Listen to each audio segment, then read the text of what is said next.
Hello ladies and gentlemen, and welcome to School Science. My name is Luke and this is an evening edition of our usual scheduled Bramley-Moore project.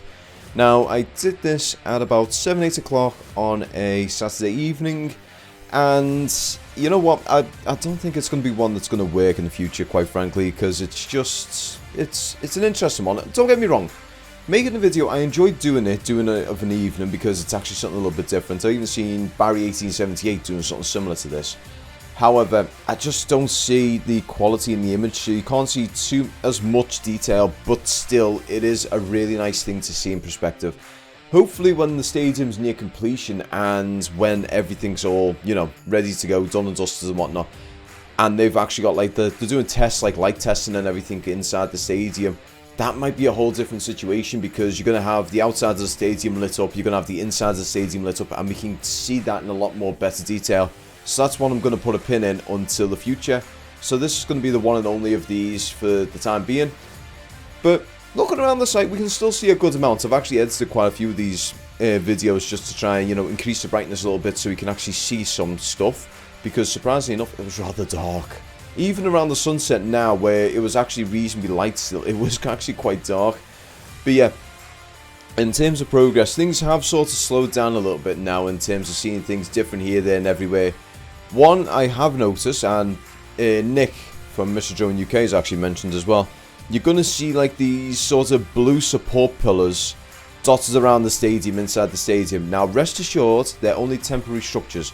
Those little guys are going to be sitting in there for the time being, just to try and support the weight of the roof. It's not going to be something that's a permanent feature that we're going to have obstructing views in Bramley-Moore. Bramley-Moore itself, the way it's going to be designed, it's going to have a nice supporting structure around the stadium. The wall itself will help hold up the roof. So we won't have any obstructed pillars in front here where you're going to have to sort of duck, weave and dive in order to see the action of the football. Now, one thing someone actually did mention is there's no place apparently in Goodison where pillars are not an issue. Well, for a start, that's not true. I'm going to just clarify that one real quick. If you go to the park end, you've got no pillars there. And where I am sitting in the Gladys Street, I sit in GT7 and I'm about 2/3 of the way back. No pillars obstruct my view there. I can see the pitch perfectly. Now granted, it does obstruct, say, the seats around the stadium, so seeing the atmosphere a touch, but that is not an issue in the slightest. Now, I'm going to go back onto the video because I went off tangent. Apologies about that.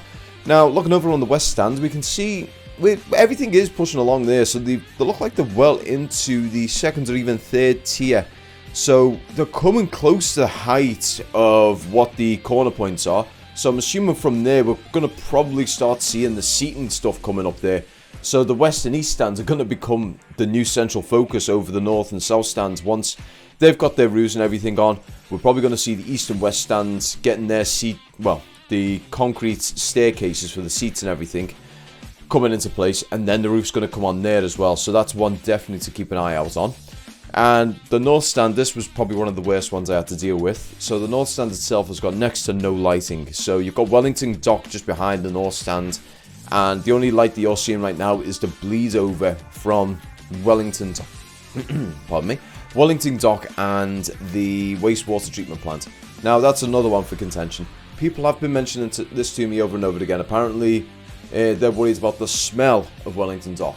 Now, bear in mind, I have done nearly 100 of these videos.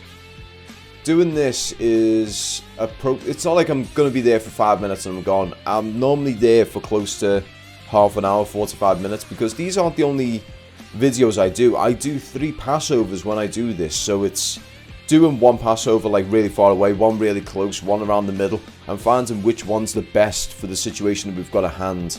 So I'm there long enough to smell if anything's there. To be honest, I've only ever smelt anything quite rancid or rank, probably say 3, maybe 4 times out of the 100. So bear that in mind. And this is normally around the peak summer when the temperature's at its worst, is when you can really smell it. And to be fair, we don't have many games around the summer, do we? I mean, granted, we get the pre-season friendlies, like our last pre-season friendly normally before the season starts. That's when we have our one home game. And I just don't see it being an issue. I mean, once the season kicks off, usually the weather's starting to cool down. We're not having 30, 38 degree weather, so that's not going to be an issue on that one. I can rest assured on that. So people who are worrying about the smell and everything around the stadium, don't even sweat about it. It's not going to be the issue that we're looking at.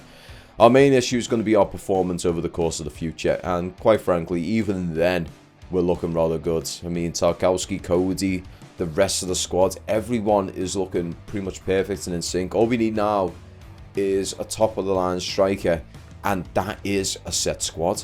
We've got a creative midfield, we've got a solid defence, everything's great. Now, onwards to the outro. Thank you very much for watching this video, guys. If you liked it, don't forget to like, share and subscribe. Also, I'd like to say a huge thank you to all my Patreons, which unfortunately we no longer have the sidebar for. Just mostly down to the fact that the guys who are still on the Patreon now are probably going to be the last ones on the Patreon. Because what's going to happen is at the end of this month, we are closing the Patreon down and we're going to be starting the YouTube membership. Now, if you want to be part of the YouTube membership, you're more than welcome to join. We've got 2 tiers here, so the first one being the cup of coffee tier. So it's essentially the same as the Patreon's one. It's just like reaching into your pocket and saying, Luke, I like what you're doing, mate. Here's £1 on me. Go get yourself a cup of coffee. And we've also got the £3 School Science Superfan tier. Now, that does give you extra perks and benefits. So that gives you early access to the bramley-moore videos, ad-free content, as well as some other little bits and pieces that we're going to be sorting out later on down the line.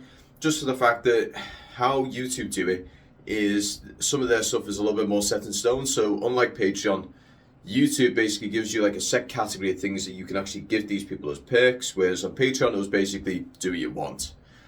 It's a bit of a weird one, but I'm moving it back over to YouTube just because it's a little bit more easier to manage. So how we can do it is one of uploads a video, I can set it to one of the videos being members only, that one being the non-monetized version, and the one for the general YouTube audience, which is the standard one. We're going to be doing it like that, just make things just that touch easier. But yeah, guys, I'd like to thank you all very much for watching. I do apologise about this one being a little bit shorter. As I said, there was very limited light left when I got there in the evening, and just general fly around, we were able to see what we needed to see. The site is starting to slow down a little bit, so we may adjust to that accordingly. So if I see any particular detail when I'm flying over, I'll probably get a secondary clip of that, a little bit more zoomed in and everything, and we can work around that. But for the time being, how we're doing it is just nice, easy, simple. Get around the site, get it done. We see everything that we need to see, and we get on to the next week. Also, with any of the videos, let's say for argument's sake, when we come to winter time and we're severely limited, let's say the weather's terrible, wind, Everton buckle down on us even more, saying, oh no, you've got to be Sunday at 6 o'clock. Exactly. If you're not there exactly, if you're there at 5:59 or 6:01, we will tell you to F off. That sort of mannerism. Then from there, what we'll probably end up doing is sorting things out, try and get in some bramley-moore stuff, and we're going to try and introduce some more Everton-centric stuff. So say, pre-match stuff that I used to do, post-match stuff that I used to do. What we are currently in the works of at the moment, though, we are working on trying to sort out a Everton-based podcast. Well, I say Everton-based. It's for the wider community as a whole. So things that are, let's say for argument's sake, the Rainbow Toffees. These guys would be the prime example of someone who would be on the podcast. They'll be talking about what they do, why they do it, and promoting something that's coming along the lines later on down the line.